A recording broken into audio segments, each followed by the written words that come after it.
Yung mga alias na yan, ginagamit nila dahil hindi po nila pwedeng sabihin yung tunay na pangalan nila. Dahil pag binanggit po nila yung tunay na pangalan po nila, syempre yayariin itong MPA na to. Tignan mo pagmumukha ng ngiwing yan. Kala mo tirador eh. Ang gusto lamang po ng mga inayupak na to, itong ngiwing to, dahil takot na takot po sila sa mga Duterte dahil noong panahon po ni Pangulong Duterte, mga kabayan, naubos po sila eh. Naubos po ang mga NPA. Kaya po nagkaganyan yung mukha ni Sendanya. Bakit?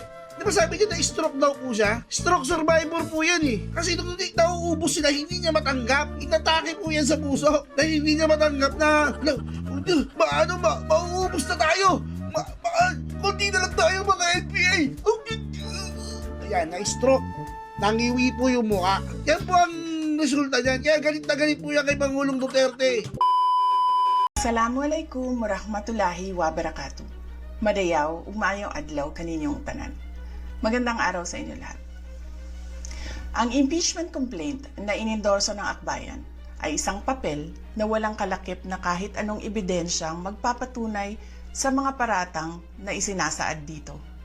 Hindi na ito bago. Matatandaan na ang impeachment laban sa akin ay naging sagot nila sa aking pag-alis sa gabinete. Isang hakbang na isinagawa dahil hindi na maipaliwanag ng Pangulo ang patuloy na pagkalugmok ng bayan sa kahirapan dulot ng kanyang kapabayaan at bisyo. Noong 19th Congress, binuksan pa nila ang isang Investigation in Aid of Legislation, hindi upang lumikha ng batas, kundi upang magsagawa ng isang malinaw na fishing expedition para sa planadong impeachment laban sa akin. Paulit-ulit nilang ibinandera ang isyung Mary Grace Piatos bilang umano'y bahid ng katiwalian.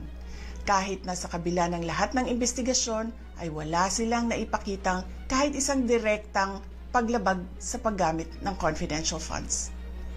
Sumunod na dito ang bentahan ng mga pirma para sa impeachment at ang mga tinaguriang for later release projects na ipinangako umano sa ilang miyembro ng Kamara upang itulang ang impeachment laban sa akin. Mga pangyayaring mismong inamin na ng ilang mambabatas sa kanilang mga naging pahayag. Mga kababayan, walang kredibilidad ang akbayan upang mag-endorso o magsumite ng impeachment complaint. Ilang ulit ng hayagang ipinahayag ng kanilang pinuno ang kanyang intensyong tumakbo sa pagkapangulo. Isang malinaw na indikasyon ng pampulitikang motibo sa likod ng kanilang mga hakbang. Huwag nating kalimutan ang makasaysayang talumpati noong Agosto 2024 ni Risa Ontiveros, kung saan malinaw niyang inilahad ang tunay na motibo ng akbayan bilang isang grupo. At habang ang anak niya ay may kapangyarihan pa, hindi magiging madali ang ating laban. While VP Sara is in power, the threat of a full-blown Duterte comeback is still a very real and present danger. For one, they are supported by one major superpower, China. Kaya malinaw na lahat ng ito ay isang uri ng harassment at pang-aabuso sa proseso ng impeachment ng grupong akbayan. Hindi malinaw kung ano ang ipinaglalaban nila para sa kaayusan ng bayan, pero napakalinaw ng kanilang pamumulitika at pagpapahirap sa usaping diplomasya ng ating bansa. Sa huli, ang tunay na laban ay hindi lamang laban ng iisang tao o iisang grupo. Ito ay laban para sa katotohanan at sa dangal ng ating bansa. Naway magsilbi itong paalala sa ating lahat na ang kapangyarihan ng impeachment ay hindi dapat ginagawang sandata ng politika, kundi isang banal na proseso para sa hustisya at pananagutan. Sapagkat kapag nanaig ang abuso, ang tunay na talunan ay ang sambayanang Pilipino. Syukran. Yun na nga no mga kabayan. Totoo naman po talaga. Yung sinasabi po ni BP Inday Sara na ito pong impeachment case laban po sa kanya. Wala naman po talagang basihan. Mandakin mo mga kabayan.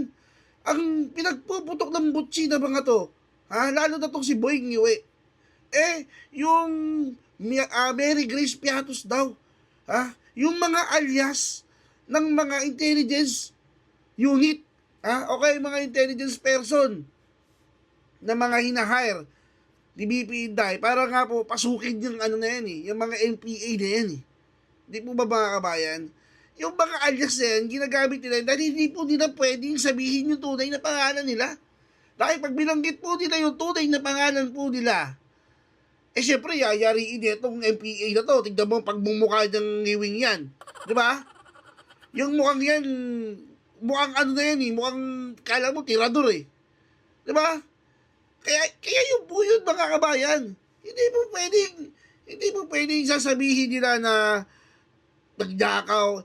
Kung tutusin mga kabayan, ito sa kabatiran po nung iba na hindi po nalalaman hanggang ngayon. Yung 145 billion din o 125 billion din, galing po yun kay Bongbong Marcos. Galing po yun sa opisina ni Bongbong Marcos. Ngayon, mga kabayan, hindi po nila nagamit.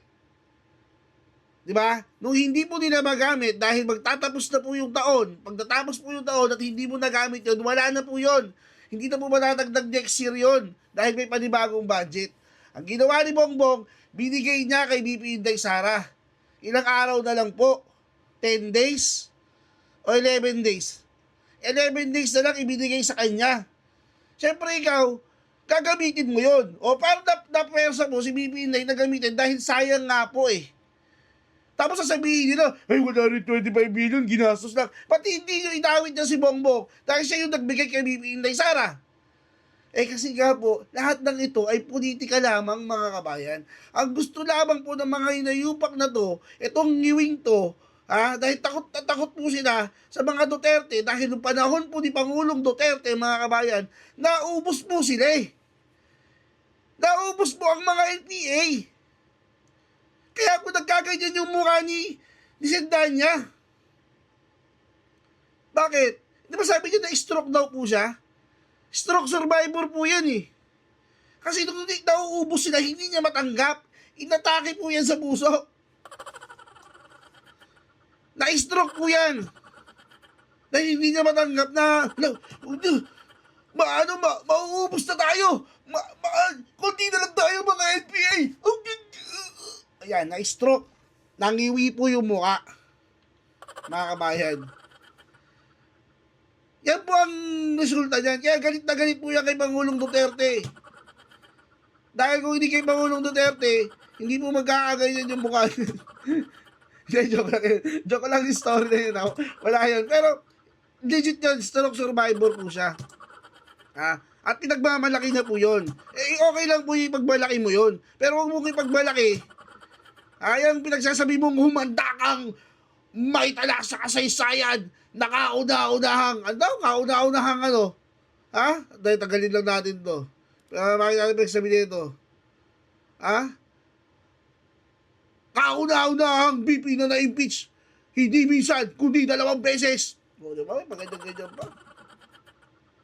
Saan makakita ng ganyan, diba?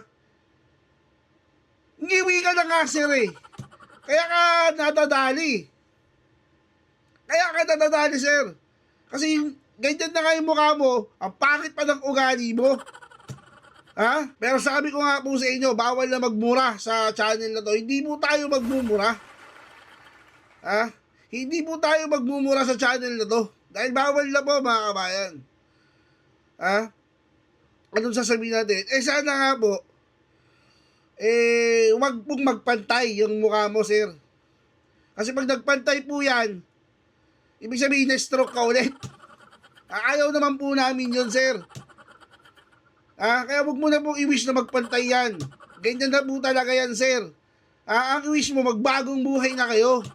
Para saan ba yung mga pagre-recruit ninyo sa bundok? Kayo mga NPA kayo, tanong para saan ba yung pagre-recruit ninyo? Ano bang gusto nyo mangyari sa bansa natin? Sino bang gusto ninyong maupo dyan sa pagka-presidente na yan? Sino bang gusto nyo? Ilaban nyo na! Sus Mariosip naman, ilaban nyo na! Ano ba, sir? Hindi kita tatawagin ma'am kahit gusto mo tawagin kang ma'am. Dahil sir ka sa magmumukha namin. Ha?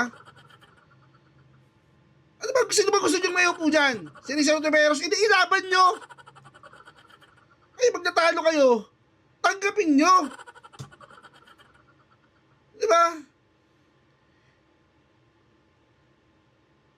Wala nyo naman, no? 2025 na, yung utak ninyo, pambobomba pa rin sa mga katutubo, eh. Pangingidnap pa rin sa mga bata, pagdadala pa rin sa mundo.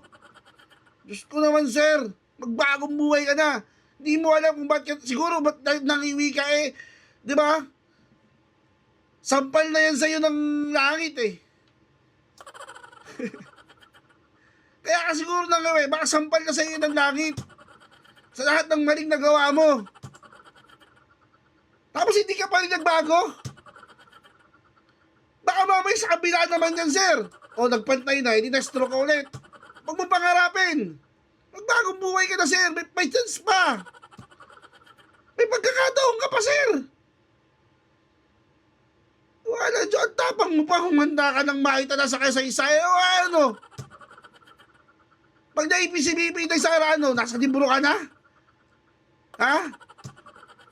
Nasa libro ka na. Pag nag-lesson na yung mga bata, class, turn to page 77, makikita nyo po dyan yung ano, yan, nakikita nyo yung mukha ng iwing yan.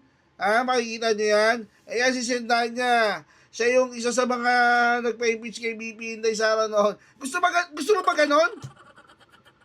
Na malagay kayo sa kasaysayan?